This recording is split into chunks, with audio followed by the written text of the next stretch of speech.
Guess who's back? Back again. Waiting to go live on YouTube one more time. There he goes. It's working.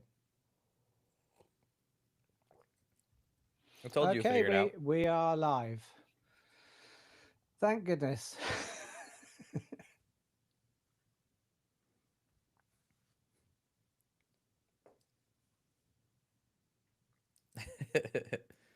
Let me mute the actual channel. Oh, hello guys. So, welcome to another live stream. We've got Stefano back from Chicago. So, that's all pretty good. Thank you. So, Thank you know, you. how did it go over in Chicago, man? It went great. Yeah, I ate a lot of food. A lot of food. I got fat sounds and it good. was awesome. Nice. So, it was a birthday celebration, yes? Yeah, but not mine. Even though my birthday was that same weekend. Well, Oh, right. it was. They surprised me with a celebration. Part of my family, so that was nice because it wasn't expected. Um, but yeah, you were celebrating my aunt's 80th birthday. So Oh, wow, nice. yeah, that was a lot of fun. I wondered why you went to Chicago because it's a long way for you to go just for your own birthday. So, Yeah, that makes I have perfect been to sense. Chicago before for my birthday when I was younger to go party.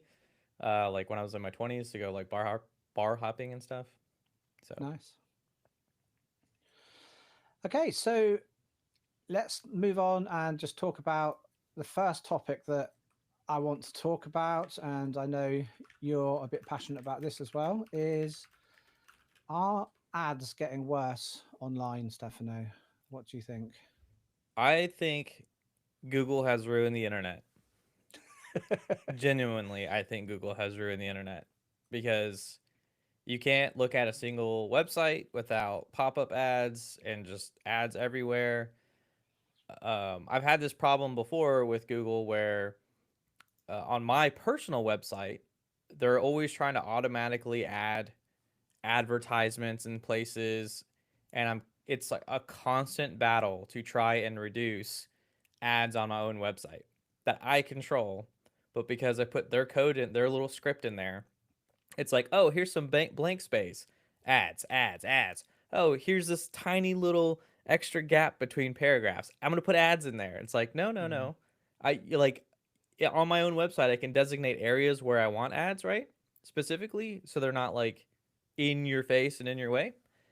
And they still are constantly just automatically updating things. Sometimes they don't even email us to let me know that they're changing it, their ad delivery system, and it's terrible. Haven't AdSense, they've changed something recently, isn't it? At the end of is it the end of July? They're making it that they're going to force enable new types of ads on publisher sites. I believe there's two different types. There's the auto ads, and you can put the little placeholders where you want the ads to be. But they're going to actually, if you don't opt out, make it that they can any kind of space that doesn't have an ad that you actually like. Because normally, as a site owner, you can choose I want only this type of ads on my site. Because obviously, you wouldn't want to have a website that's, for example, selling retro games and then have ads to another seller who's higher ranked than you selling retro games as well.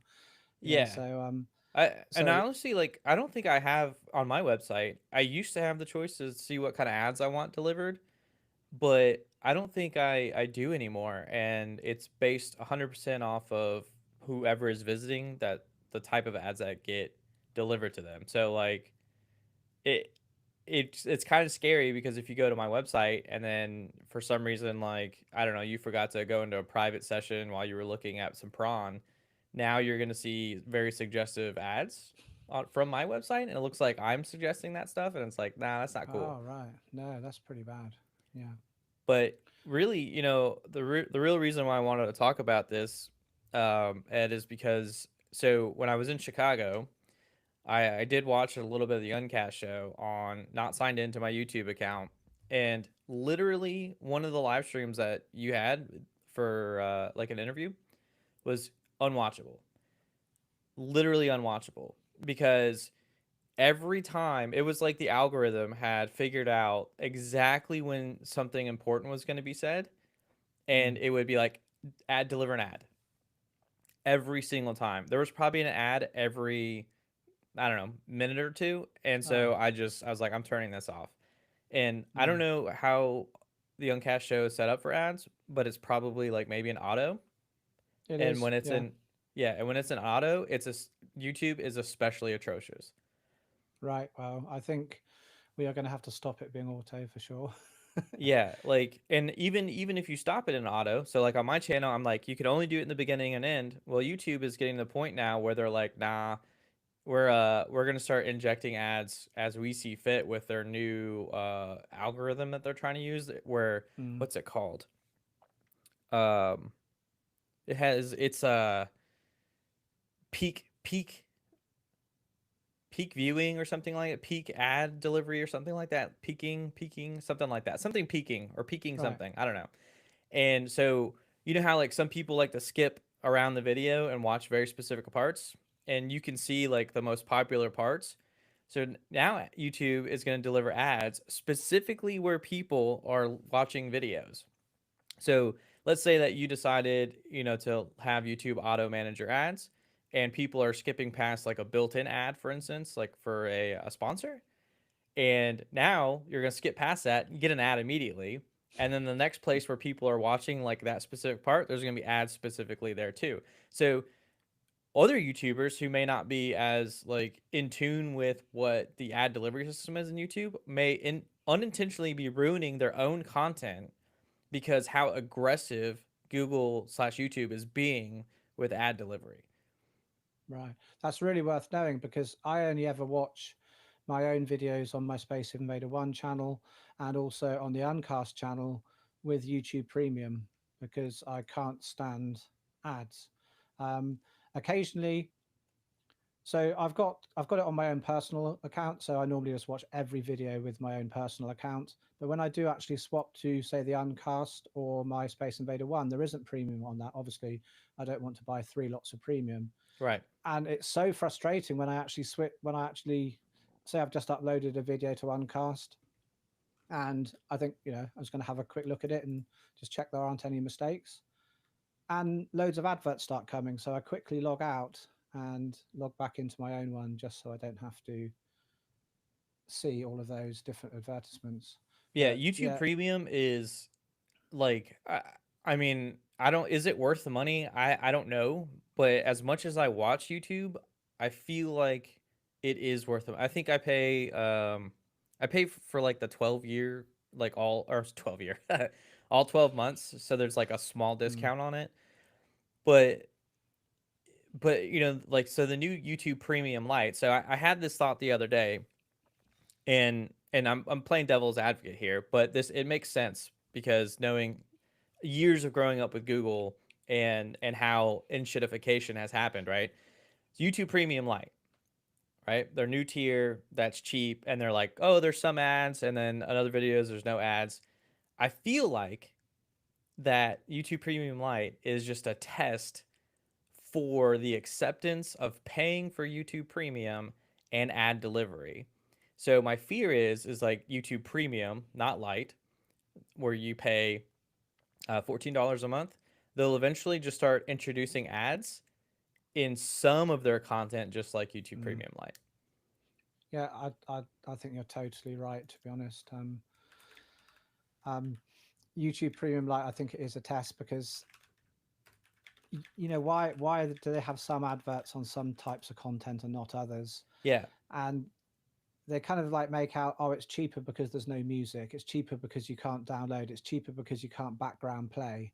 But it isn't, like you say, it's like here's a non ad a non full ad blocked version of YouTube. yeah. So they're basically so YouTube is already essentially double dipping in. So they're getting paid by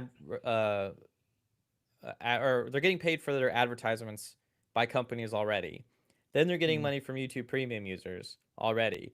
And now they've unlocked a third tier where they're getting money from YouTube Premium Lite users and advertisements. It's like, man, it must be good for Google. But it's a bit similar to Netflix, isn't it? Because Netflix used to be totally ad free, and now Yeah. they've got like an ad supported tier. And Hulu where did the you're same still thing where paying. like you pay for Hulu and then there's also ads, right? Mm. I feel like Another thing, everyone's doing it. And I feel like Google's going to be the next one.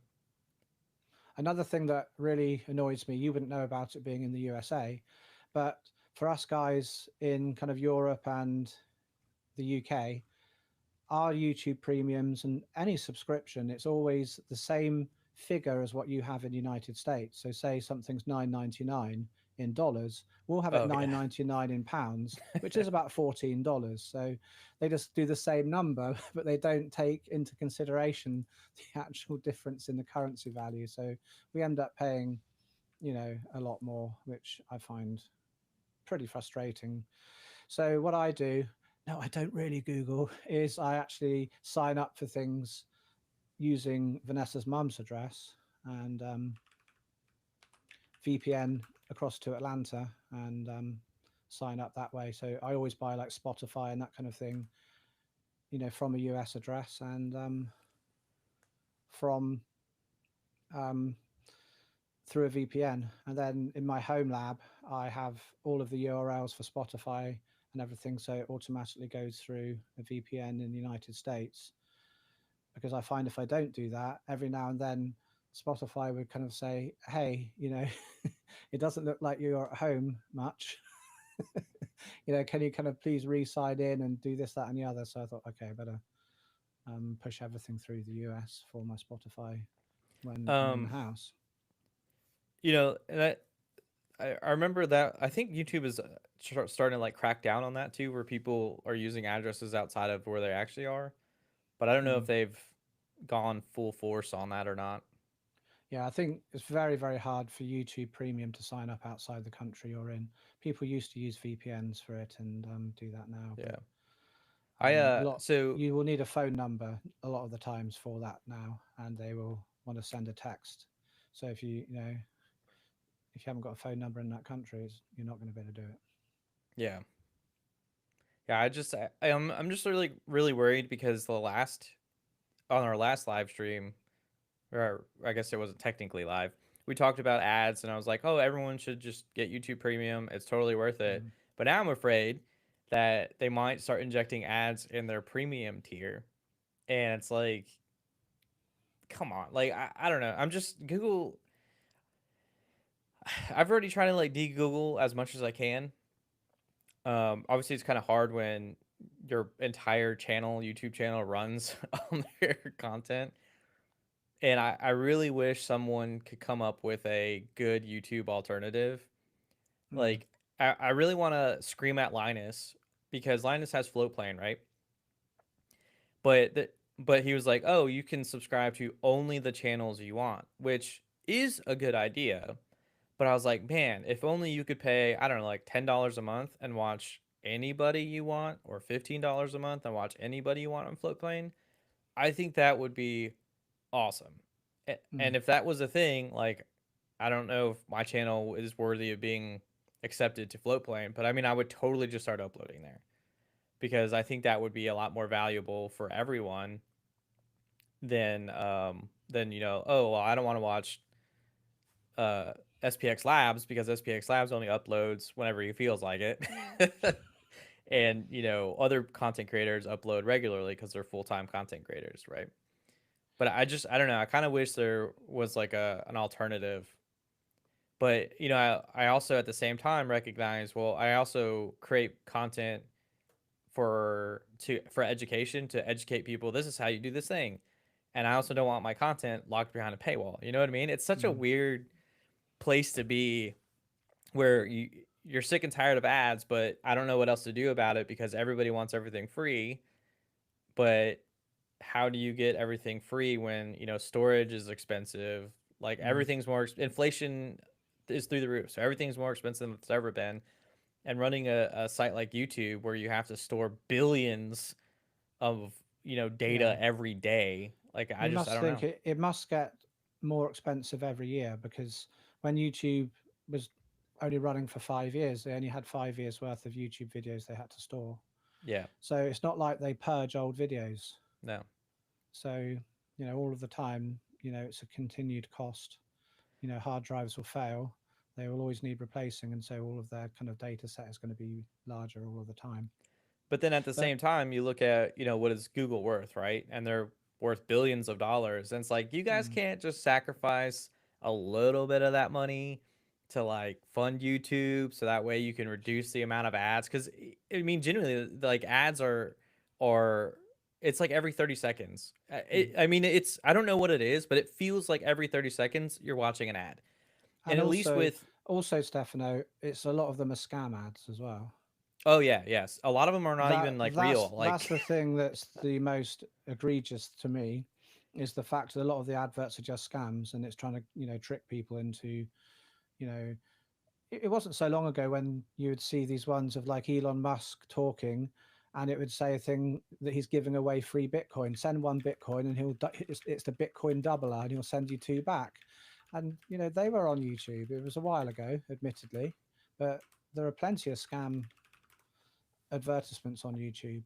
And one thing I worry about, and I think this may be something that will be pushed in the future, is just for some context, Chrome is used by 65% of global internet users, and that's roughly 3.5 billion people. And why do Google make a browser? Well, obviously because they can see what you're browsing for. It's very good for collecting ad data on you, and yeah, that's obviously they're an company, so they're going to do that. But they have actually just rolled out a paid security subscription tier for enterprise, called Enterprise Premium, that is $6 a month.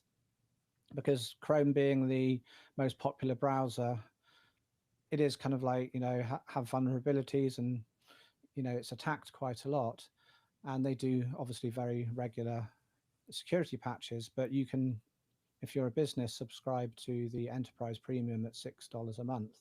So they can actually monetize a browser. And they're pushing something called Manifest 3 um, a lot.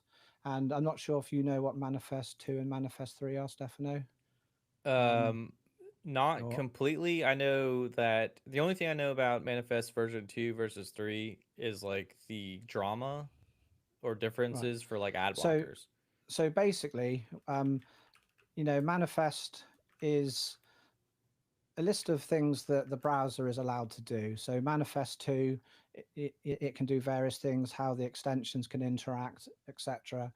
With Manifest 2, which things like uBlock Origin work with, um, the network traffic coming in, it can block it, and it can block ads, etc. Manifest 3, it just doesn't allow you to do that. So Google are probably going to push for Manifest 3 to be in websites, like, for the ad delivery to work. So people who own websites and they want to get revenue from ads, they're going to have certain things in it. And then the Chrome browser won't work unless it is Manifest 3. Like I say, they've got 65% of the, 3.5 billion, sorry, people are using it.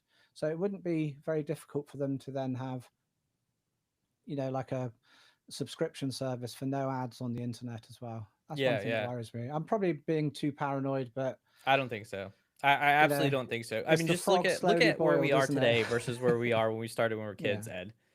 yeah. And also, by the And way, Zanombi says hello. hello there. No, nice to have you here. Thank you very much for joining us in the live. But it's like the Hold on. frog. But so Mhm, for the V2 thing, what specifically for like ad blockers, I think the problem is that so on the version 2 manifest, web requests were a thing that ad blockers could look at and mhm. see instantly and be able to block those. And for version 3, they're changing web requests to declarative statements, declarative requests. I don't know, a different kind. And so my understanding is that because they're declarative now, they're much less flexible, and there also be like a limit or some sort of like limit on the number of rules that like third party um, plugins will be able to see or have access Yeah, to or affect. yeah. But like I say, it's the frog slowly boiled in a pot of water, isn't it? We get used to things incrementally over the years, and one thing's introduced, then another, and before you know it, we are where we are today. But it's not only Google doing this. There's been recent news that WhatsApp is also preparing to roll out ads in the updates tab, specifically in the status and channels. Like apparently these won't appear in the personal chats or calls yet, Yet. but the Yep. frog slowly boiled. In a couple of years' time, maybe they will. Um, but you've got to think, why did Facebook buy WhatsApp? They paid 22 billion for WhatsApp, and apparently it was making a few $1 million a year. And when they bought it, there was a subscription of 99 cents a year that you had to pay. So Facebook think, oh, let's spend 22 billion on a company that's making a few million a year, and then scrap the only revenue that they have. So yeah, they promised at first no ads. Um, and they said, they wouldn't be, sharing data with Facebook. And then a few years later, oh, we are sharing data with Facebook, and then more and more. And, now we are here today saying there's going to be ads in there. But, no company gives you things free. They're not benevolent that they want to have worldwide communications for the whole of the planet, Right. Right. funded by Facebook because they're so kind. You Oh, know, thank you, Facebook, Meta, whatever you call it. but I de-Facebooked about 10 years ago.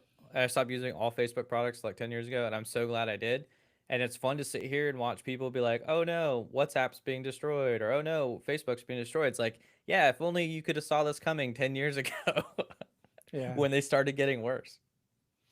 yeah. There's just an article on the Verge about exactly what we are talking about. But So, so Ed, hear me out. So mhm, WhatsApp is end encrypted, right? And it Facebook is, claims that they can't see what you're putting in your text. yes, But if you're an Android user, and my understanding is a lot of Android users love customization, so they use a third party keyboard. A third party keyboard could, in theory, share whatever you're typing in to WhatsApp. And if they do, then Facebook could actually see everything you're typing into your text message. yeah. There's some other things with Don't get me started talking about these things No, I want to hear it. because yeah, it's end to end encrypted. All the messages, they can't see the contents of the message, but the amount of metadata they have from all of the users using WhatsApp, they can pretty much guess what you're talking about.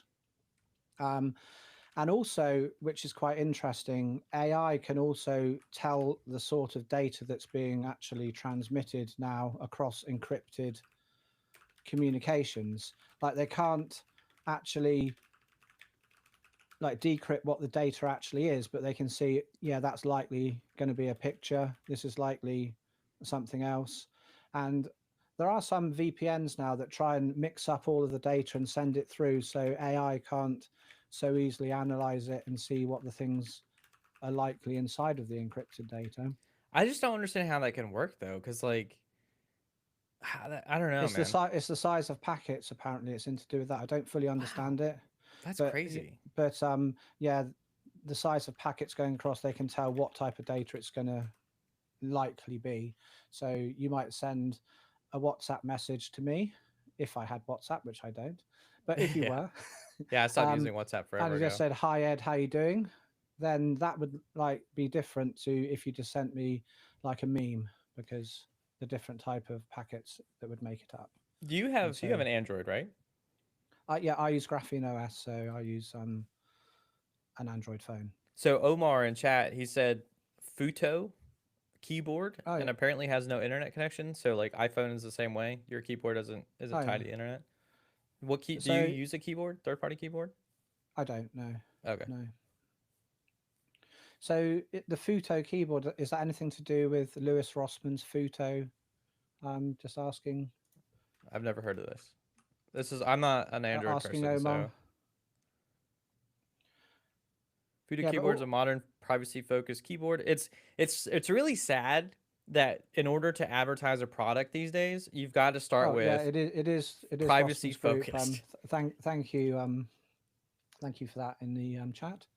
Oh yeah. But I haven't finished my rant yet, Stefano, Sorry, sorry. because there's another way that people think that they are end-to-end encrypted and all their messages are safe. A lot of Go people, on. they will have their, when you have WhatsApp and you say go to another phone, Yeah. how do all your chats go across? Because it often will upload your To a server. chats to, like, say, a cloud service of your choosing, Yep. to your kind of like iCloud, to your whatever, the Google Drive, etc. And when they're uploaded, they're not encrypted, so they're sitting on the cloud unencrypted, and so then all your messages can actually be read by the cloud provider. um, I and believe it. so all of your messages are sitting there unencrypted, even though it's end to end when it's sent. So that's something for people to keep in mind. um, with these Technology is the messaging services, devil. use Signal, use Signal. I love um, Signal, but hopefully they stay good forever. And yeah. I know we talked about this last time, but I've started actually donating to like Firefox Mm. and Signal or not The Signal, things sorry. we've got to, Stefano. If we don't, we're going to lose all these things. So it's up Yeah, to us now, isn't it? I mean that's how I We can feel. Like, either be the product and just like have more and more ads, or we can just start paying for things and hear me um, out, Ed. have a better life. Really. It's not Google that's the problem. It's us freeloaders. We've been freeloading for years, and we've turned Google into the bad guy. Yeah.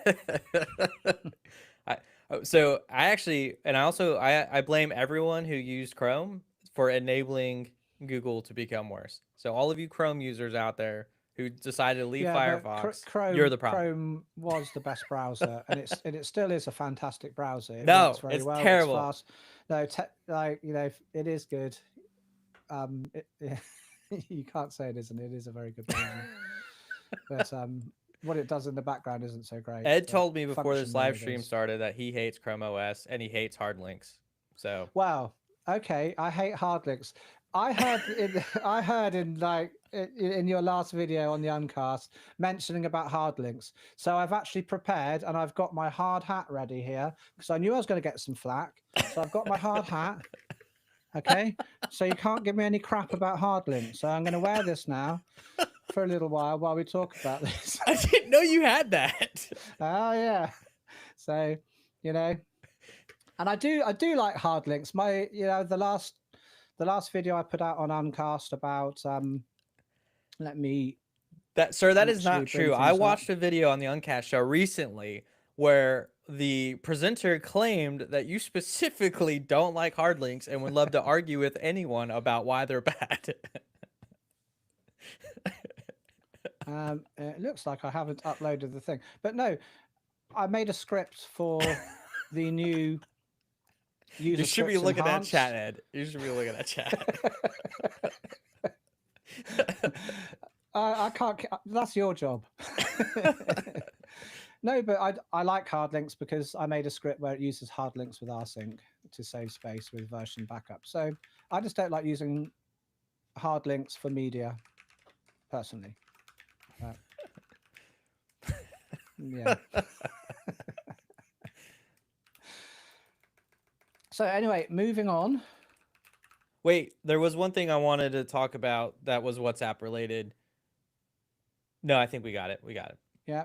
Well, moving on, I'm going to change hats and it. I'm going to put my Unraid hat on If because you we're going have to another start. hat, I will be so impressed. Well, I've only got this cap, my normal one that I wear. But I'm putting this one on because let's talk about some Unraid features. What's coming? I'm not sure if you guys have seen the recent podcast Behind the Code with Tiffany and Eli. There's some pretty cool news there that we can talk about now. So booting from other things other than the flash drive is something that's coming soon. So we're going to be able to boot Unraid from SSDs and hard drives So we're not going to need to have a flash drive if we don't want to. But of course, we are going to be able to have the flash drive if we do want to. So we're going to be able to choose which way we want to boot. So that's pretty cool, I think.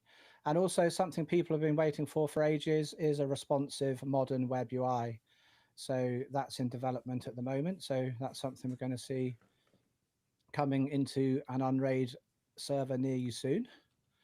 And the Unraid API expansion, more integrations coming into that. And actually, there are some actual unofficial apps at the moment using the API. There's a community built mobile app using the API now available for beta testers on iOS and Android. Allows us to do things like look at RVMs, containers. It's in early stages at the moment. I haven't tried it myself personally, but I am going to probably download it today and put it onto my tablet and check that out. So, yep, other Unraid features. So Can you think of any other ones, Stefano? Have I missed anything out? I can think of a lot, but I don't know if I'm allowed to talk about it, Ed. Well, we're not going to talk about kind of Wi-Fi and things like that we've spoken about before, but Okay, hear me out. Hear me out. mhm. I hate apps, right? Like I hate apps, right? And so I love that Unraid is making an app, but at the same time, like I don't understand the from my Yeah, but perspective. it's not Unraid who's making the mobile app. This is Right, just right, right, right. a third-party independent Right, developer. right now. Yeah, yeah. But so it's not really related to Unraid specifically, but I don't understand the incessant need to have an app for every single thing. Yeah. Right? Like banking, it's like, do we really need a bank app? We can't just log Don't in get me online. talking about banking apps Why? What's the problem with banking because apps? I hear they're I awesome and you used love them. this is Like my hard links. phone. It's turned off because I didn't want anyone to call me during the live stream. But I run Graphene OS and my banking apps. I've got a few different bank accounts, and all of them work fine except for one. I had an update, and then it decided it doesn't run on Graphene OS because it thinks it's rooted. So, and Why then would you they care what click you on do a with your link. phone? Oh, because they think it's not secure. But Graphene OS is known as the most secure operating system in the world for phones, used Yeah. by security professionals like journalists, etc. But my bank decided not to do that, so then I had to use an old iPhone that used to belong to my good wife just so I can use that banking app. It has no SIM card in here, but They don't have it's like a web portal that you can just log into? yes, but you have to scan a QR code with the app. What? And then I wanted to call them as well to say, look, this is ridiculous. And so I rang the phone number and they said, well, you're not a premium member of the bank paying X amount of You money. should leave the bank. You should just leave the So, bank. so I don't care what they do you for you. have You to need to leave the request a bank. callback in the app. So No, I was like, no. okay, I would close okay. my account immediately. There's Mm. no way I would stand for that. Absolutely no way. Yeah, I think I will, but like it's just the work involved in Oh, it's a closing pain. it and Yeah. moving elsewhere. That's I've the only left problem. 3 banks in my entire over 15 years. I've left 3 banks. I had Bank of America when I started growing up, and then they were like, "Oh, we're gonna charge you money for not having enough money in your checking account." And I was like, "What? How is that a thing?"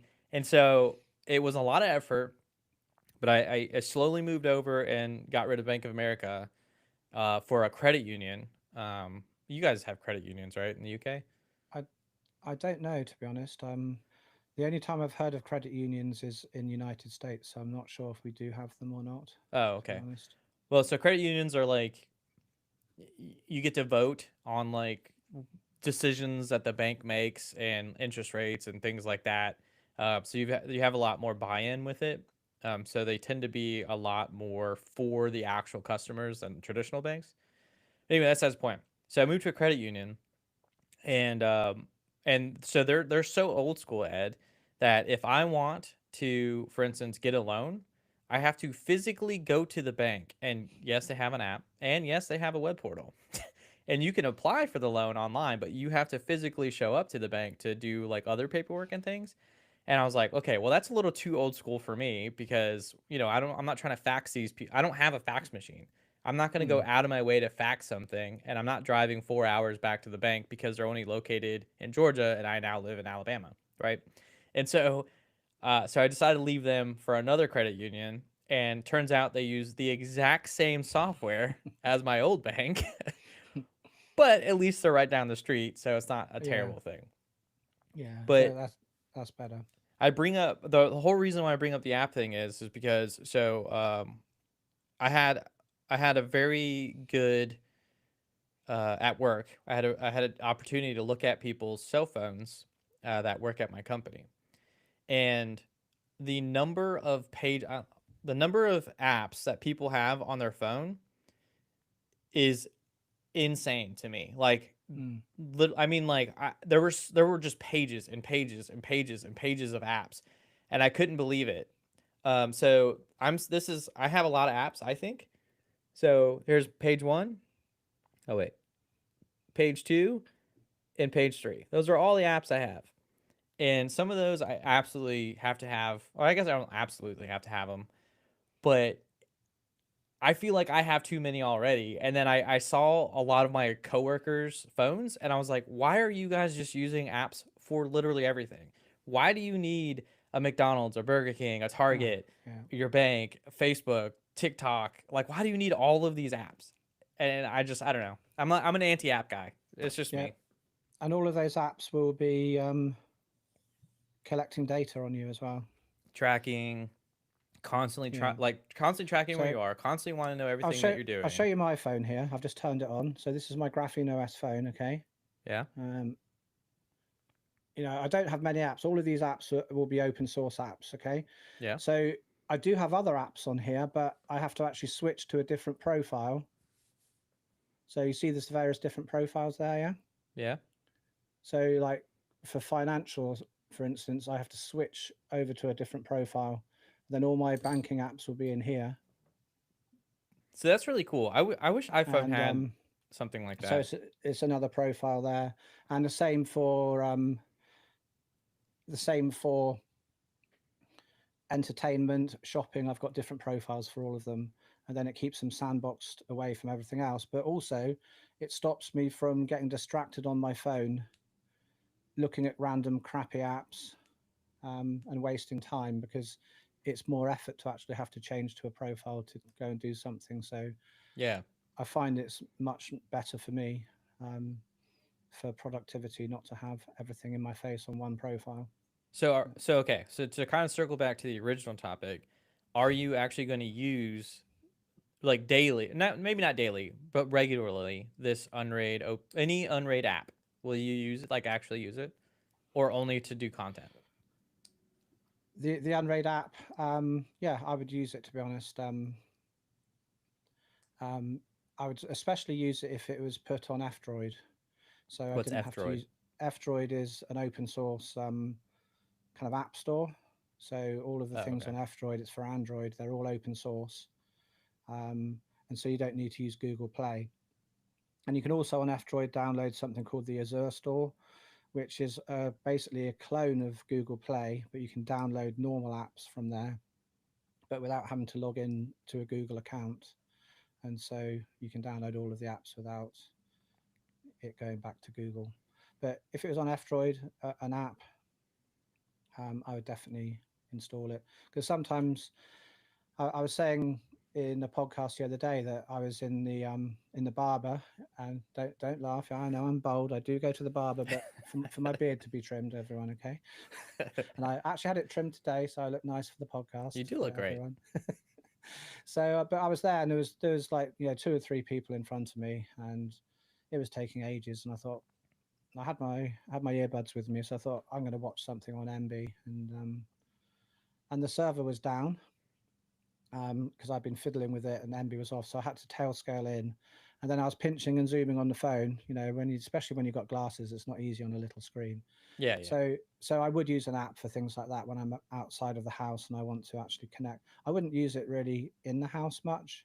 Maybe if I'm in bed and I need to like restart a container or just check on something very quickly, I might just open up the app. But normally I'll just integrate the server, through my laptop or desktop. Yeah, yeah. Yeah. I'm not like I guess for something like Unraid, I feel like any app that's made specifically for it, like I don't think Lime Tech or the creators of Unraid would really want to track everything you're doing. So it's probably Oh a little no, bit different in no. this case. But I mean, just every other app, it's like the whole browser. Why are browsers free? Because they want to harvest your data so they can sell it Hmm. to advertisers so they can target you. And it's like, I don't know. I don't know, man. I have Yeah. such I've grown up with such trust issues because of because of the internet. Anyway, moving on, talking about Unraid things. Um, Okay. I was looking on Reddit and saw a um, a user server there, which a user has built. This is the server here, and it's from Kenny Chesney Lied. I think it's a nice little server there, and he's got a fractal design R5 case, which is nice. And this was made out of a old gaming PC he had. He's got a nice 3080 in there, and he says he's running Jellyfin Plex, some containers that can't be mentioned, Tailscale VPN, Bitcoin node, local LLM, and a retro gaming VM, which really interests me, to be honest, and AdGuard Home. So, that's a really nice build. And to that user, welcome to the Unraid community. Do you what case was that? I didn't really. I was It kind of distracted by was chat. it was a fractal design R5 case.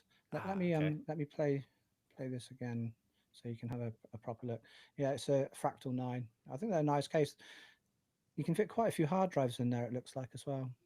I can't quite Yeah. count how many bays there are, but quite a lot of hard drives for a tower case. So My first Unraid server started off as a tower case as well. It was like a yeah, Corsair D1000 or something. my first was a Gen 8 micro server with 4 bays in the front, and Oh, nice. I've still got it now. I've actually got 3 of them now. um, but Oh, so you know what? I do have a question for chat specifically. How many Unraid servers do you have in your home? hmm, You just go ahead and drop that in chat. I'm curious. I want to know how. It's two things. How many people out there have YouTube Premium? I know that. I think it was Omar actually. Somebody said that they did, but I want to know who has uh, YouTube Premium and how many Unraid servers you have at home. Okay, sorry. Go ahead. You may continue, sir. I'm just typing into the chat. Bill has two. Is one a backup server or is one a test server, or is it both?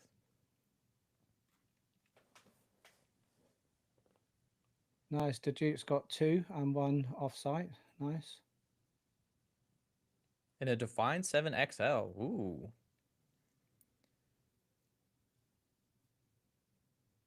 Anyone out there using Ugreen NASes to run Unraid? I've heard a lot of people are using the Ugreen DXP 4800, which has the Intel 5105 and 5100, I believe. They're pretty compact. I think they have like 4 bays, don't they? The Yeah, and compact Unraid builds. I think it's going to be the future here mm, here soon because of hard drives. So there's a lot more premium oh, people in here than I oh yeah. thought there would be. Talking of hard drives, yeah, and Yeah. like how Okay. why these little servers with 4 bays are pretty good. I'm going to show you something that I just bought. Okay, Okay. and Hang on I a can second. Is it safe for this channel? Because if it's too big, Ed, I don't know if we're gonna be able to handle it. I think you're going to be able to. So Ed, a it's literally too big. We can't handle 28 it. terabyte hard drive, yeah, and it was $339 on, and you can see there it says purchased, and it's currently in the Unraid server. You can see there I'm transferring data with the user script, and that's the nice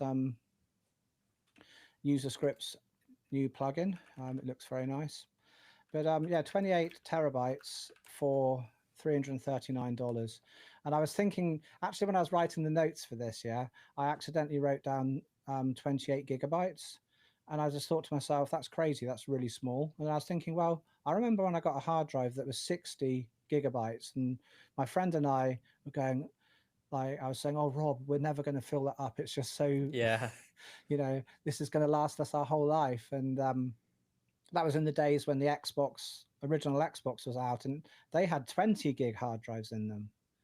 So we've gone from, like, in the original Xbox, 20 gig hard drives to 28 terabytes for $300. I had it Yeah, it's shipped from the insane. States because it was cheaper than buying it here. So It always is.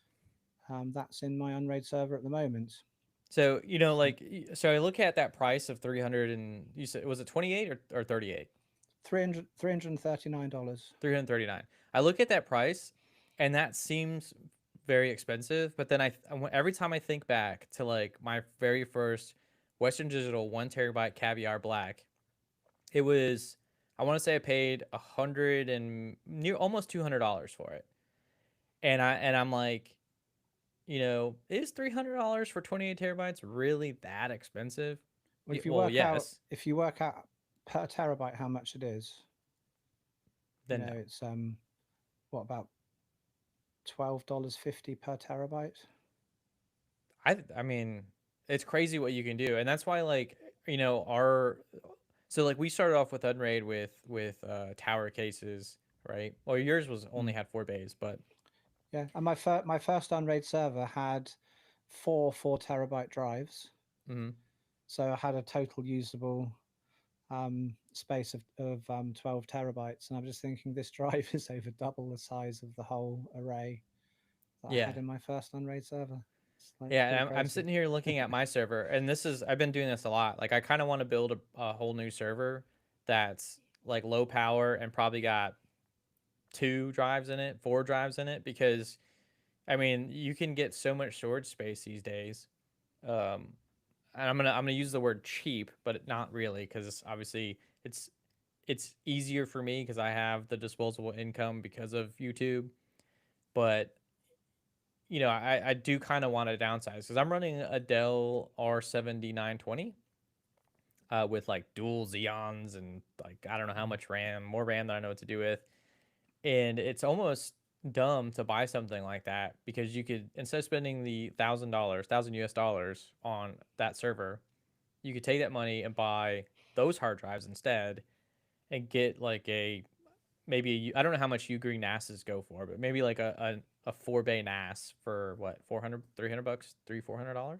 Sorry, Caleb saying he hasn't had much luck with Seagate Axios drives, um, running 12 terabytes currently.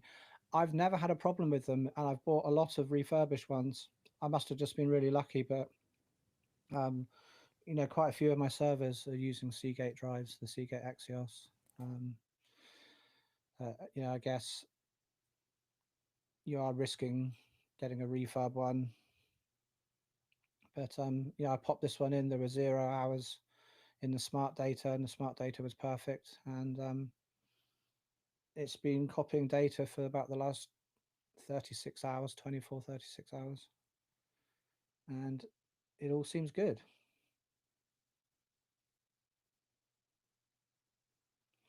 Oh, and Bill says as well, Axios drives shucked from external hard drives is what Alex from Tailscale uses. Oh, I didn't know that. Um, do you know if the Ugreen NASs, do they have 2.5 gig LAN on them? Oh, we've lost Stefano. So Stefano did say that he's had some power issues today, um, where he is. So hopefully he might come back in a little bit. But I don't know if anyone in chat knows if the Ugreen DXP 480 has 2.5 gig LAN, because I think a lot of people are using 2.5 and 10 gig networking now.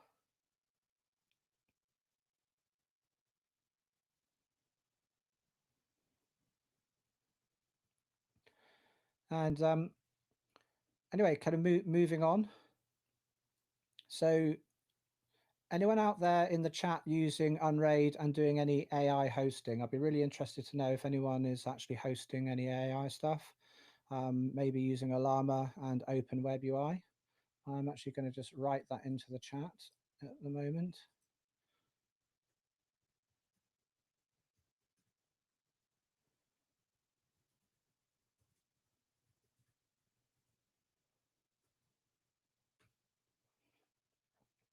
So, you know, a lot of people I've kind of been reading on Reddit are using AI on their servers. It's easy Docker deployment, via community apps. And a lot of people, I think, what I've heard, they're buying used Tesla P40s because they've got 24 gigs of RAM. I was looking at them myself over here, and they're about £250, so not hugely expensive. But I'm not sure if I would go for the RTX 3090 instead. I wouldn't go for like a 4090, it's just too expensive. But a 3090 over here we can get for about 400. But the Tesla P40s I think are a little bit old because they came out in 2016. I don't know what you guys think about there. Oh, Stefano is back in the chat. He says the power went out before the live stream, and usually once it goes out multiple times. So maybe Stefano can join us from his cell phone. I don't know. I'm going to send a message in the chat to him. Or maybe he can set up a hotspot. But anyway, hopefully Stefano will come back and join us. But anyone using AI on your servers? I'm not at the moment. I've got a 5080, but it's only got 16 gigs of RAM. So I would rather have something with a bit more RAM to run larger models. Um, but moving on.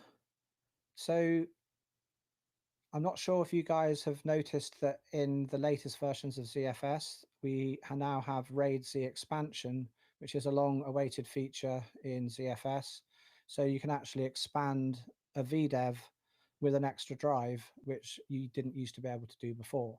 Now, this isn't built into the GUI in Unraid as yet, and it can be done from command line. But one thing to keep note of is, don't if you do actually go this route and expand your VDEVs, well, if you have two VDEVs in a pool, you're going to need to expand both of them in Unraid. So your VDEVs and Unraid need to balance. And also, don't make your VDEVs too wide. I would say don't go for RAID Z1, probably wider than 6 or 7 drives, really. I would not really like to go more than 6 drives. RAID Z2 maybe kind of 8 or 9 drives. So if you've got RAID Z2, RAID Z1, and you've got just one VDEV, I wouldn't go adding lots of drives trying to make it wider. You'd be better off just to add another VDEV, which I know it can be expensive if you've got a lot of drives. Oh, Stefano is back. Here he is. Hello, sir. You are back. Maybe. Uh, I He's back for a plug. little bit. I grabbed a UPS out of the server closet, plugged it in, so I'm running on backup power for my entire home network and also for my Mac Mini right Wow. now. Well, that is dedication, guys, isn't it? He's lost his power, and we were just talking beforehand, and I said to Stefano, I said, "Don't you have a UPS?" And he goes, "My gaming machine uses too much power for a UPS to even be considerable." With his his posh 4090 that I was just saying, I would like to have one to run an AI workload, but I would have to get the 3090 because I'm not as wealthy as Stefano, so I'd have to get the poor man's card, unfortunately. Well, and to be clear here, the reason why, if you've seen Ed's house, it's more like a chateau, and that's why he can't afford a 4090. I mean, you should see his front yard. You should see his Oh. backyard. It's like on a mountain. It's all lies, everyone. They listen to him. Yep, M4 Mac Mini. That's But what I'm operating on right now. I got one light into my UPS, Mac Mini, and my monitors. So I don't know how long it's gonna last because the monitors also use a lot of juice. So anyway, we were talking about if anyone's running AI workloads, and Dr. Duke says here, running a basic AI stack for minor research. Nice. Open Web UI, Ollama. If I can read that, because it's right on the opposite side. Kokoro, and stuff like that. That's interesting. Oh, and Bill's saying M4 Mac Mini. So you were talking about that from the unified RAM, weren't you, Stefano? Yeah, Like so I think before we actually, went live. did you talk about the Tesla P40 already? Yeah, I was just saying I think they're a bit old, and I would probably rather go for the 3090 because was there ever a 2090, Stefano? There wasn't, was there? Was that they just had Titans that were the higher RAM cards back then? Because I don't think there were, there was I don't think so. I don't 2080, remember. 2080 Ti, but I don't remember ever being a 2090. There's a Yeah, I think it stopped 3090. at 2080 Ti. Yeah. But Um, I an think interesting thing, I'm going to just change the subject and kind of mention something is with the Intel GPUs, I've heard the B780 is cancelled, which was meant to be their 16 gig more powerful card than the B580, which is 12 gigs. But if the rumors are correct online, they are going to actually release a B580 but with 24 gigs of RAM, and that's going to be more aimed at AI workloads. So I think that's quite interesting. Anyway, sorry to interrupt you, Stefano. If you want to carry on with what oh you're saying. yeah. And also to go back, sorry. I actually think the Tesla P40 is a bad deal Mm. because Why is that? it's about $400, right? 400 for you. Oh, wow. So yeah, just check the eBay and it's like $399 to $700 depending on where you buy it. Wow, that is a lot. Yeah. The lowest one I see right now is 361. But hear me Mm. out, okay? So it's old, one, 24 gigs of RAM, two, or you could buy an M4 Mac Mini. That's 599, I think. So it is a little expensive, a little premium, Yeah, but that's what Bill was saying in the chat actually. oh, was he? Yeah, I think Yeah. that's a better offer because you get the unified memory, and if you get the base model, that's what is the base model? Actually, 16 gigs of RAM, 32 gigs of RAM. It would be 16 the base, won't it, Yeah, Stefano? but if Or you get a may Mac and Mini, if it's the M4, it'll be 16, but probably the M2 or something will be 8. That's the only thing. okay, but you could potentially load that thing up with a little bit more memory. You get the unified memory, so it'll run much more efficient or much more quickly, or I guess, or Mm. what do they call it? Tokens. You get faster tokens or whatever, Yeah.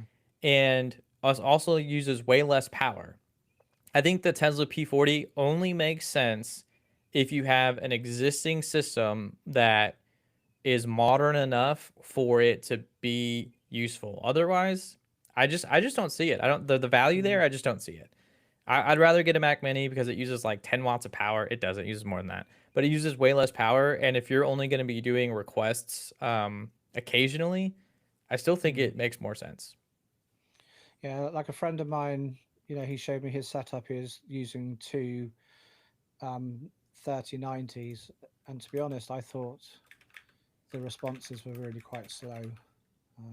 You were sitting there waiting, Yeah. I've and noticed. I've that watched a lot of that was me videos too. about it, and like with using various NVIDIA cards, not the Tesla P40 specifically, and the response times are fine, but they always seem slow. And then when I've seen Mm. all the Mac Mini videos or Mac Studio ones, I would say that's a lot. Even though they're slow, it's still a lot more manageable. I guess it's easier to deal Yeah. with. And I love I have a Mac Mini M4 and it is probably by far the best piece of equipment I've ever owned of all Mm. time. Anyway, actually, whilst you're away as well, we'd moved on to speaking about ZFS, and I know you're not a ZFS user yourself, I'm sorry, but ZFS. ZFS, yeah. Sometimes I say Z, sometimes I say Z, but my wife is from the United States, so it gets very confusing for me with speaking UK English and American English. All right, let me hear your best American accent. Sorry to disrupt you. God damn it, boy! You ever thought of getting a driver's license? Hey, we I don't don't all know. curse like that. Come on.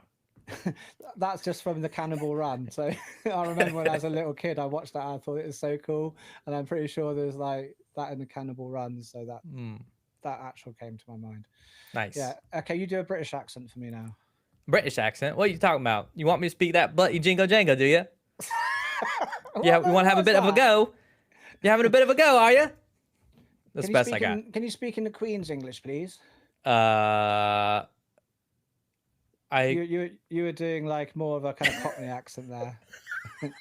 You were like, I can't speak quite posh like the that's Queen can. that's not bad. Really? Wow. Yeah, I've I'll give never it. tried before. I'll give it a 3 out of 10 for that one, Stefano. That's pretty good. That hurts, man. That hurts. But anyway, who's using ZFS? I want to know, and also I want to know why you're using ZFS. Yeah, why would you use Just as a matter ZFS? of interest. So yeah, And we've talked and about this before. So on our main servers, where you've actually already stopped using parity, and I actually just mm, recently considered stop using parity as well. yeah, okay. I'm going to explain to everyone why I don't use parity on my main server, because I have a backup server, and every night everything is backed up to the backup server that does have parity. So I just figured, um, having the backup server, I've got more drives in there to make up the same amount of storage as on my main server. So that just comes on at night, has the backup job go to it, just the difference from the last day is transferred across, and then it goes off. So I can have a much more power efficient server for my main server and just put large drives in like that 28 terabyte drive and keep the drives down to kind of normally, kind of like under four, maybe four drives max. And my main server can have like, eight drives in, but they will be smaller drives. And when I take the drives out of the main server, they can be passed down to the other servers and Right, and upgrade also their if you're buying drives. like you bought that 28 terabyte hard drive, if you had to buy two of those, one for parity and one for your, I mean that's almost a waste, right? Yeah, I think when hard drives are getting so large and so expensive, it's just I think the largest drives you can get now are either 34 or 36 terabytes. I hate to think how much they would be because I don't think you're going to get refurb ones of those yet. But can you imagine if you had like a 30 terabyte hard drive and you had two parity drives and you need to upgrade? Well, you're going to have to buy just to get a 30 in the data, three of three. It's going to be like over 1,000. Well, I would imagine a 30 terabyte drive is probably going to be $600-700. It must be, mustn't it? Probably. I had So this you're probably looking at over $2,000 to put a 130 terabyte drive in an Unraid server, yeah. if you have two parity drives. So that's my reasoning for it. Is I just have a backup server with parity. I On my had main that server, I'll risk it. I had that exact issue with my backup server because I wanted dual parity. And so I was like, great. Well, I also need to have enough storage and then a little bit extra for when I back up my main server. So I ended up getting four 14 terabyte hard drives, and that like really hurt. But now I should have plenty of space for quite some time, because I don't know, 14 terabytes is a lot of space, and the drives are getting cheaper. So, like Bill and Scott saying in the chat here that they're using ZFS mirrors on an NVMe pool, for cache, same as what I'm doing. And Scott saying ZFS for cache again, is better than Btrfs. I would totally agree with that. And DDU saying using ZFS for my pools because of snapshots. That is just like, one really, good thing with ZFS is the snapshotting and replication second to none on ZFS. So And it just this chat just goes to show you how much influence you have over the Unraid community, because two people were like, "Hey, I'm doing ZFS because Ed told me to, sir." but I do love ZFS. It's a great file system, but I would never use ZFS for media. XFS all the way for media. CFS's algorithm kind of changes when it gets over, I think it's either 80 or 85%, because it's a copy on write file system. XFS, like, it will handle full disks much more than ZFS. And because of Ed's video. Yep. Thank you very much. Yep. And I it's Go ahead. talking of videos, yeah. Yeah. And I did promise on my last on the last Ed Stefano Unleashed that I was releasing a video to my Space Invader 1 channel. and it's almost finished. Okay, but it's for Ursat's TV, which is making your own TV channel, basically a live TV channel. But I thought I'm gonna just like show you guys if you're interested. I've made a new intro for my channel, and I'm going to play it now if you guys would like to see. So, um, Absolutely. okay, so it's a bit of a self plug for my other channel, but this is my new.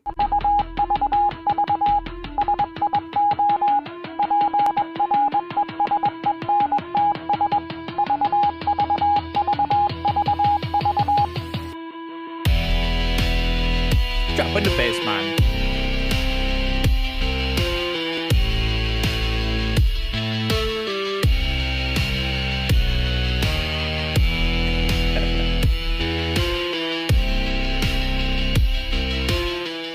Hi guys, and welcome to another video. And today we're going to be looking at a really cool application called Ursat's TV.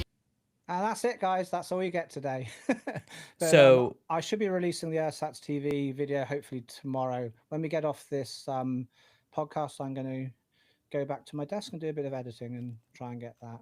But that bass that hits intro so took hard. me a day to do, which is ridiculous. Like a full 8-hour day, or It took a long time, especially the kind of like intro. I wanted it like the RKO old-fashioned intro where they had the kind of broadcast. It was in the 1930s. yeah, And yeah, yeah. they had the Morse code, and actually, the Morse code in the original one actually says something in the original from the 1930s. And I've actually used real Morse code in mine, and there is actually a real message in my intro. So Oh, if anyone knows Morse code, you can decode it, and you'll get a prize. I know Morse I don't know code, what yet. and I can't actually translate. I turned myself down. I forgot my volume was up, and it specifically said Stefano is the greatest, and I can't wait to see him in October. Anyway, talking about apps and everything, we had in June, which was because you were away, we recorded early. So we didn't talk about Duplicati as the app of the month for June. What's that face for, What? Stefano? You're confusing me. No reason. You'll have to So, rewatch to find out. okay. So, yeah, we had Duplicati, which I think is a really awesome backup container. Allows you to back things up to the cloud or to a local server. And if you back up to the cloud, it's encrypted locally before it's sent up. So you can back up to Google Drive, OneDrive, Dropbox, that kind of thing. And everything is encrypted and made into little chunks. I think it's 50 meg chunks and all uploaded. So the cloud provider can't see what your backups are, but it's for your super important data, it's nice to have an offsite backup using Duplicati. So check that video out.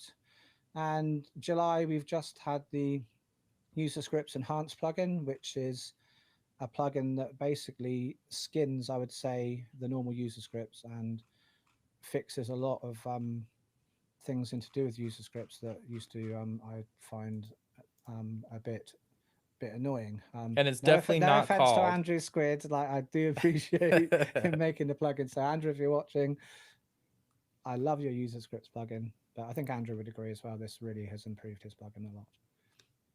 So, Oh, Quiet Association has a good guess in chat. Confirm or deny? that is actually it isn't that. That's a But really good idea, though. It's a very good idea, but I'm thinking of like putting different messages in the Morse code, and I might change it sometimes. And the first people to kind of notice a change, I will give out prizes, but I will announce it on the channel. Not now. So that's something I'm thinking of doing. Just for something a bit nerdy and stupid, just putting a hidden message in Morse code. First off, sir, it is absolutely not stupid. Is it nerdy? Yes, but it's a fantastic idea. But no one's allowed to use AI and try and make it, with your with you running your llamas and all of your like 4090s and everything and your emus. He will know if you're using AI. He's using anti-AI to detect AI for his Morse code. Yeah, and the AI will tell me. Yes. It will contact me. There's an AI watermark in the Morse code that only other AI can see. Anyway, talking about you've got a 4090, you've also got 14th gen Intel CPU. How's it going with that? You had some problems with that originally, didn't you, Stefano? Uh, How is uh, that now? Originally, I still have problems with that. Really? It's still That going on, yeah? is the worst purchase I have ever made in my entire history of buying PC parts. What was I it? Was it absolutely go ahead. 14900K, was it? Or 14700K? Excuse me, the water's coming back up. 14700K. I Ed, you try to be reasonable, and could I've got the 14900K? Yes, but I was like, you know what? I know Intel's having, or the rumors of issues were just happening, and it seemed to only be 14900Ks that were affected. So I was like, I'll probably be fine with the 14700K. Absolutely not.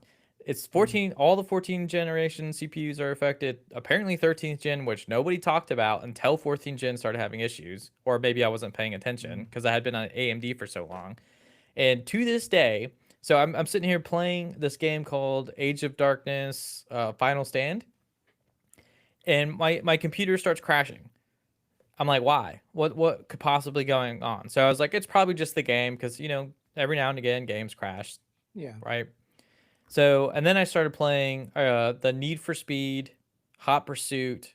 I guess not really remake, but reintroduction to PC. So like the 2000 something version, 2006, 2000 whatever it is, 2008, right? Somewhere around there. And my computer started crashing as well. Uh, and I was like, well, that's really strange. So I decided to go to Gigabyte's website and see if there was a BIOS update. And sure enough, there's a fourth BIOS update that I had to apply to my CPU to get these voltages under control. The fourth one, four. Wow. And guess what? It's probably still never going to be resolved because the voltage issue is damaging the CPU over time. So it's very Right. likely that it's going to continue getting worse. And I actually have a quote for you, Ed.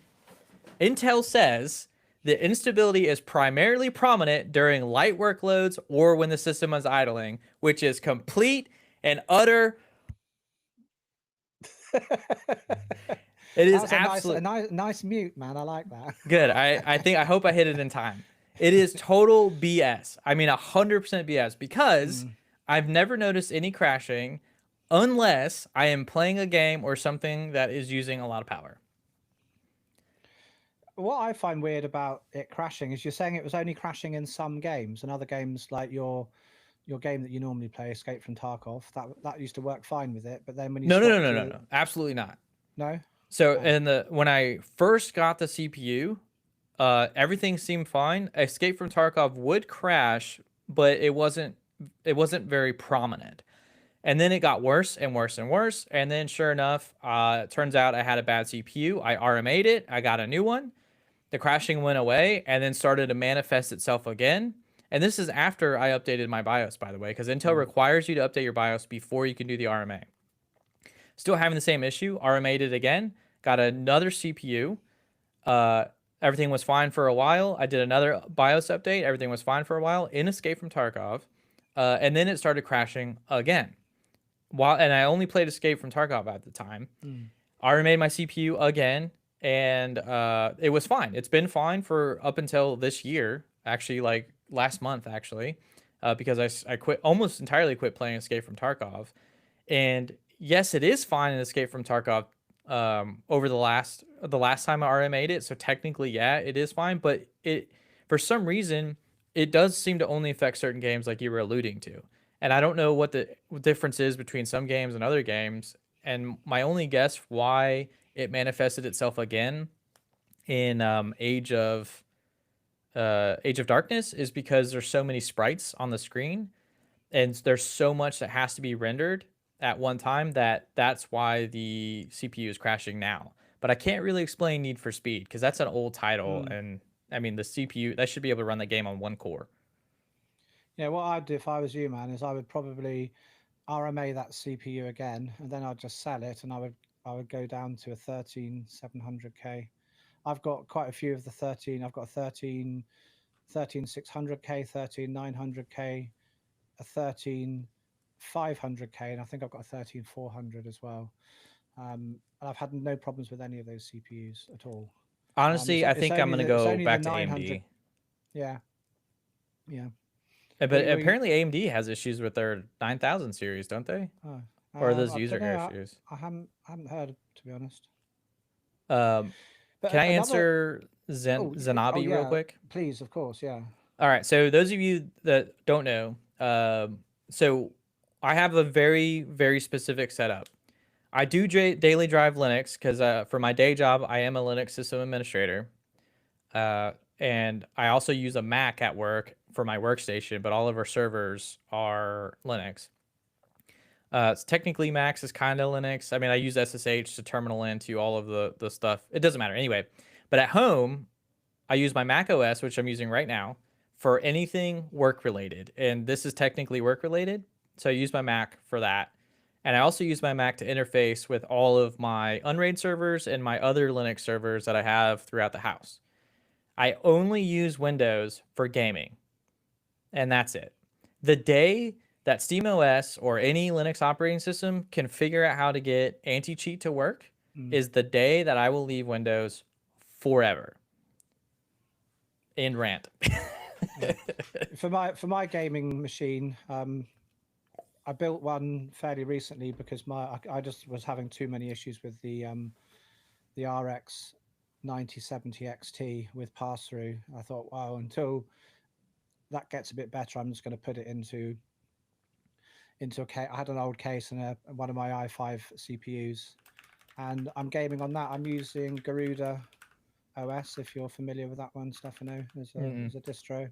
Very nice distro. It's Arch based. I'm using the Dragon Eyes gaming version, and it plays all the games I want to play. Um, I, I I'm not like a competitive gamer and don't really play online against other people, so anti-cheat isn't a thing to me. I'm currently playing Black Mesa again through. Not sure if you've played that one before, have you, Stefano? No, it's in my wish list or my cart. It's actually been in my Right. cart for probably 5, 10 years. I don't know. Right. Well, I'm going to actually, because it was Stefano's birthday a few weeks ago, I'm going to, after we finish this, I'm going to ask Stefano for his details for me to actually be able to gift him it on Steam OS. And then next podcast, you've got to tell me what you think about it. And you have to have played at least 4 or 5 hours of the game, yeah? I'm pretty sure I'll by play the next time. entire game if you gift Okay. it to me Okay. I'll gift it and I want to tonight. see what you think. What, if you like it. I love the game. I think it's awesome. I'm a big fan I've of Half Life. So. Yeah, I've got to love it. I mean, I love Half Life. Did you ever watch Morgan's or no Freeman's Mind on YouTube? I don't think so. So, No, so it's no. a really old series, and basically this guy pretend like he's playing Half Life and monologuing inside of Freeman's mind while he's playing the game, and it's absolutely hilarious. And one of my favorite parts in that is like he jumps in water, and even though it's like we're in his mind hearing Freeman's thoughts, though all of his thoughts are muffled like he's underwater, so it sounds like his thoughts are also underwater, and it's absolutely hilarious. Yeah. So, so anyway, talking about crashing and things like that with your CPU, quite an interesting thing is crashing can actually happen if you have a fully wired DisplayPort cable. Oh Isn't that yeah, true, Stefano? you Stefano, you tricked me. I'm going to let you talk about that because I think this is really, really interesting, to be honest. It's just a very strange quirk with cables that can cause all sorts of system instability. And I tell you, no amount of troubleshooting you would ever really find out why it was. You would just never guess this in a million years. So we really wanted, Stefano and I were talking about it yesterday, actually. And we thought we've got to let you guys know because this is like just a really quirky bug that you can have.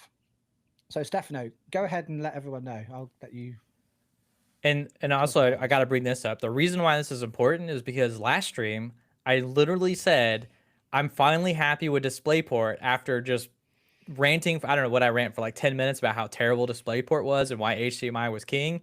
And then I was like, oh, but now DisplayPort's great.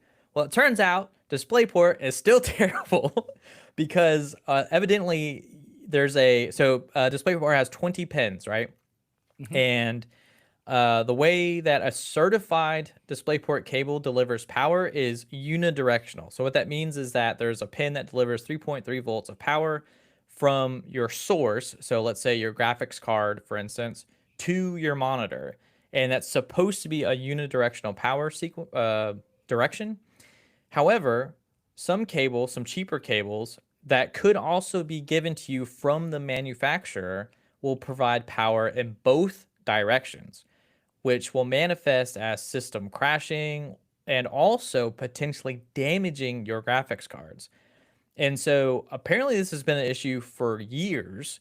I have never seen or heard of this until Mm. quite literally yesterday. But isn't it like the older DisplayPort cables, kind of pre 2007, the DisplayPoint version one, they did use 1.2, the yeah. they did use the full 20 pins, but a modern DisplayPort shouldn't have all 20 pins wired. It should only be 19 of the pins, and the 20th pin shouldn't be connected. But Yeah, yeah, yeah. a lot of the cheap manufacturers are just they just have every single pin connected, and Yeah, that's great that's the clarification. issue. Thank you.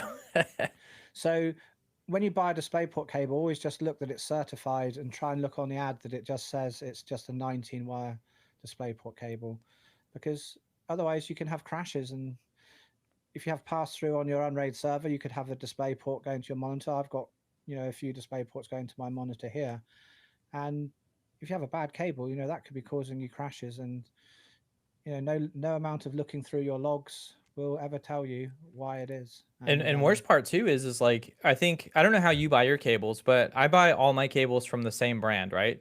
So if mm, and I think a lot of people do that because they're like, hey, this works. I'm gonna just keep buying yeah, from that brand. So what could happen is you may actually have the thought to change cables, and then but you're putting the same wired cable into it, and you're still having the problem. So logically, you would assume, from pattern recognition, that it can't be the cable because you tried a new cable, but it's still crashing.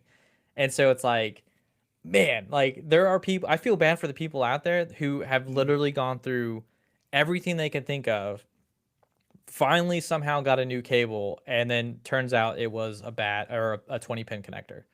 yeah. That would be I would be It's so mad. crazy, isn't it? Who would even think? I would have never thought that Me at all. neither. Anyway, I've got a question for you, Stefano. Oh Is boy. this is a question I get asked a lot, and Okay. I just want to know your opinion on it. Self-hosting email servers, is it worth it? I will say the same thing I said 10 years ago. Absolutely not. Enough said. Totally agree, man. Totally Don't agree. do it. It's not worth Yeah, it. Is it cool? No. no, No, it's don't do it. cool. 'Cause, if you want to just try it because you want to learn about it, fair enough. But don't Sure. ever do it because you want to rely on it as email for yourself, because you will find you'll have DDU. deliverability issues. You need to set up like SPF, DKIM, and DMARC records. If you don't, your emails are not going to get through to where they're going, and you won't know. It will just silently fail, and you'll think you sent someone an email, and stuff. Also, Mm? you could have the issue where you can get blocked. Your IP can be blocked by Yeah, like organizations like spamhouse.org, true. Yeah, and your emails won't go out and you won't know why. If you don't have your inbox configured correctly, you may never even receive the email from Spamhouse letting you know that you've been blocked. yeah. So, do you want to have a full-time job managing your own email server? Probably Mm. not. No, so I'd say, if you want to host your own website, go for it. That's really cool. Host your own website on your Unraid server. Personally, I would never try hosting email. No. It's just not worth it unless it's just like a little side project you want to see how it works and go Yeah, for it yeah. that For way. learning purposes, Yeah, sure, but not yeah. for like full-time use. But Like, go ahead.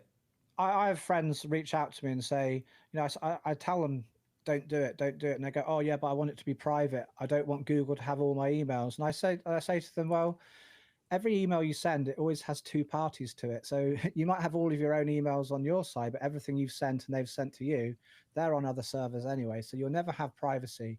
An email is like sending a postcard Yeah. through the post. Everything can be read. It's unencrypted as it goes through the internet. Emails are not private. Just get over it. And in my also, opinion. you're probably using their Chrome browser anyway, so they're already tracking everything you do anyway. So, Yeah. like, there is no the idea of privacy on the internet does not exist. Hmm. Anyway, I want to move on just for our last little bit of chat here because I know we have been talking for a long time, and thank you everyone for staying with us for this long episode. Just something I'm looking forward to is I'm not sure if you guys out there have heard about this or if you're even into this type of game. There's a new indie game coming out called Terminator 2D No Fate. And it is basically done with kind of pixel art. It's a bit like Contra and Metal Slug, that kind of thing. I'm going to play a little clip of the game now so people can see what it is. And so Stefano can see what it is like. There's no sound. I'm sorry, no sound, but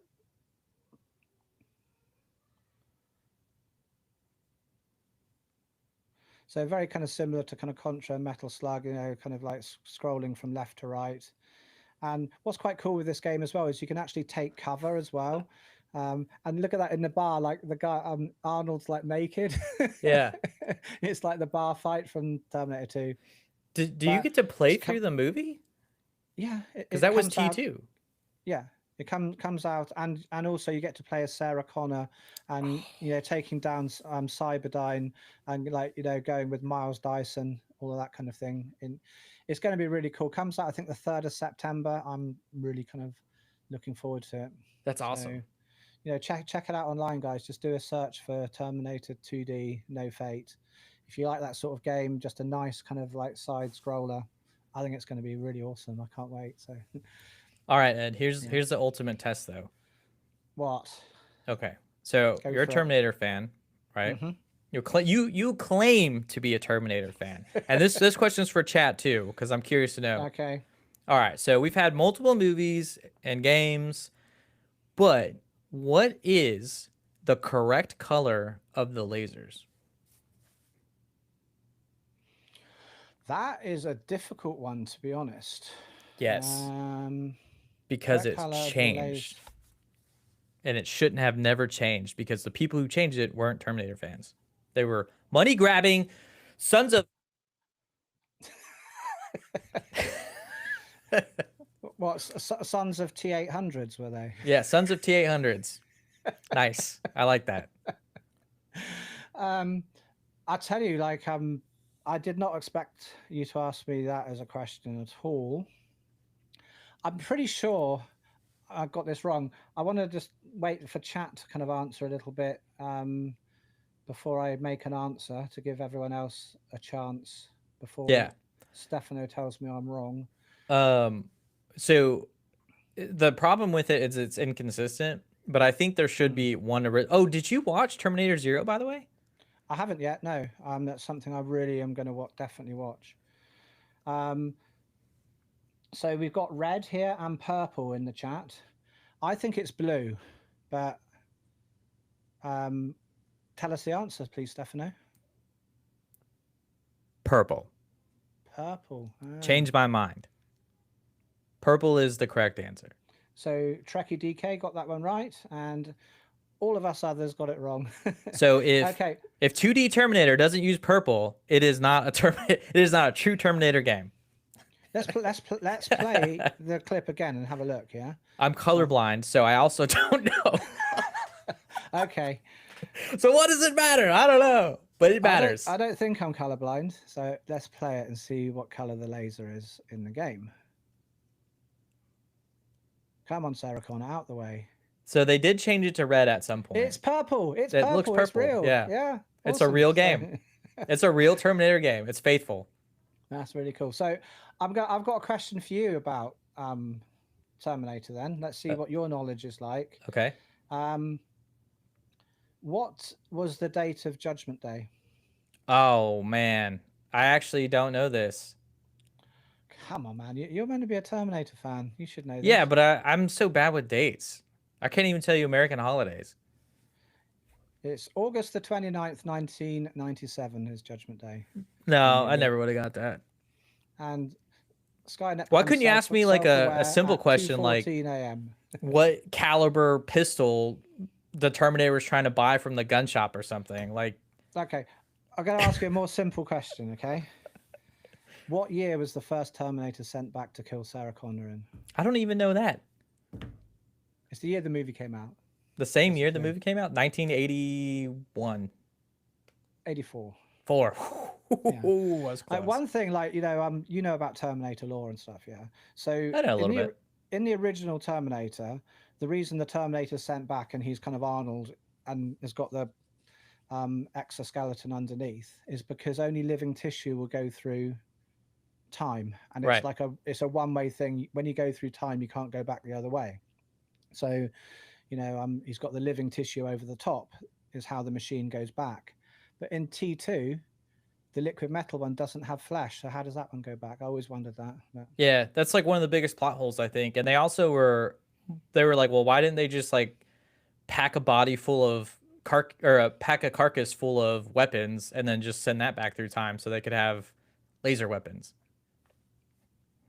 I guess because it has to be living tissue, and so they'd have to pack it in something, and then, but that wouldn't matter if it's a Terminator, would it? It could I even mean, just, no. I mean, because I don't, technically in it could just take T3, it. like they had that Terminator and she could change her hands to be different weapons, right? And one thing, like we're going to talk about CPUs as we're just wrapping up in Terminator. What was Terminator's CPU?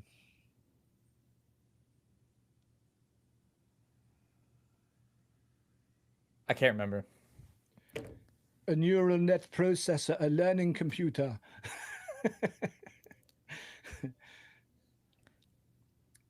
Yeah. And if you remember, Skynet disables the feature in the standard units, and in Terminator 2, um, Sarah and John switch it to learning mode by physically removing and reinserting it, if you remember. And that's how he kind of starts learning more stuff. But it's disabled in standard units. So, anyway, I thought there was a specific name for the CPU because I do know the line where he's like, here he looks over at John Connor, is like, I'm a neural net processor or whatever. yeah, I don't know if there's actually like a model number of it. But I guess not because yeah, it looks like the line really is. The T800 says my CPU is a neural net processor, so there's not like an yeah. actual version. So I did know the answer. I want a neural net processor in my Unraid server. You might have one day. You definitely need one instead of your 14th gen Intel, don't you? Really? I'm about to throw my PC out of the window, Ed. It really is ticking me off. Nothing is okay. So here's the real problem. Good job. You just triggered me again. Oh, Okay. hang on. We've got a message from Dr. Duke here. Tissue could go through time because it's not made by carbon, hydrogen, iron, oxygen, and such things. Right, sorry, just laughing at the the CPU in the T800. That's why they explode 1400K. when you throw it out the window and they blow up is because the overvolted and then you get a mini nuclear explosion. That's what's going to happen to my PC one day. That's what caused Judgment Day. It wasn't Skynet actually doing all the nuclear stuff. They actually were all running 14th gen Intels and they all overheated and blew up. It makes perfect sense, actually. Yeah. Anyway, on that note, I think we've come to the end of what we can really talk about today. Wait, you don't want to hear me rant about Windows and 14th gen CPUs? Go on then, have a quick rant. I'm not going to stop you. Okay. Go for it. The whole point of having a gaming PC, right? Mm-hmm. For me, is so I can sit down and play games and not manage Windows. I just want to sit down and play games, right? Kind of like a console. I want the console experience for my Windows gaming PC.